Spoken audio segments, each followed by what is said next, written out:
Olá pessoal, devido ao ocorrido de ontem sobre o Museu Nacional aqui do Rio de Janeiro, não tem como não vir aqui emitir a minha opinião, porque no ano passado eu fui lá e aprendi muita coisa, coisas que eu queria que cada pessoa, pelo menos aqui do Rio de Janeiro, fosse lá para ver, coisas que só no Brasil tinha, coisas que nós só poderíamos acessar lá naquele museu, e infelizmente nós fomos surpreendidos com a notícia de ter pegado fogo o nosso patrimônio nacional. Uma pergunta que eu queria fazer: o Ministério da Cultura serve para quê?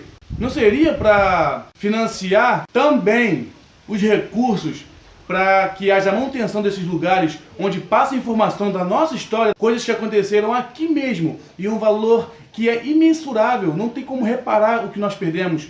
Os noticiários dizem que eram 20 milhões de itens. Como que nós vamos conseguir reparar isso? Nunca. Só que eu estava lendo as notícias e vi que o Quir Museu recebeu 800 mil reais para ser financiada aquela obra lá. E eles defendem aquilo como arte.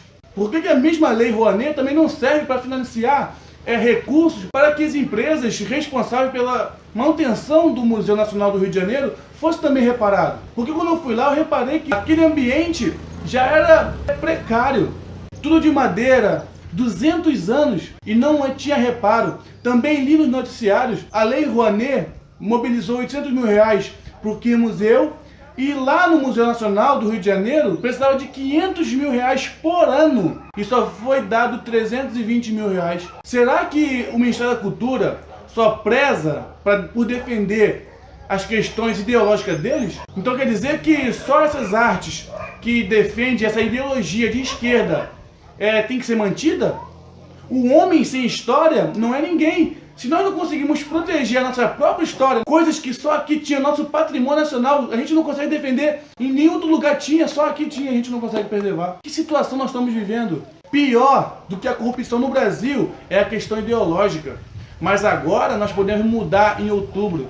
Nós podemos mudar a situação do Brasil nas eleições, nós devemos mudar esses governantes, nós devemos colocar lá pessoas que sejam honestas, pessoas que consigam administrar os cofres públicos e separar tudo como deve ser, sem questão ideológica, sem escolher um lado, e sim olhar igual para todos. Só que isso está nas nossas mãos. Você deve escolher seu governante, você deve pesquisar sobre o seu governante, ler, investir um pouco de tempo a mais, não ser massa de manobra, aquilo que nós vemos nas redes sociais. Não crie opinião sobre as opiniões dos outros. Você é um indivíduo, você tem o direito de pensar do seu jeito, da sua forma, e tirar suas próprias conclusões. Não se deixe levar pelas opiniões dos outros.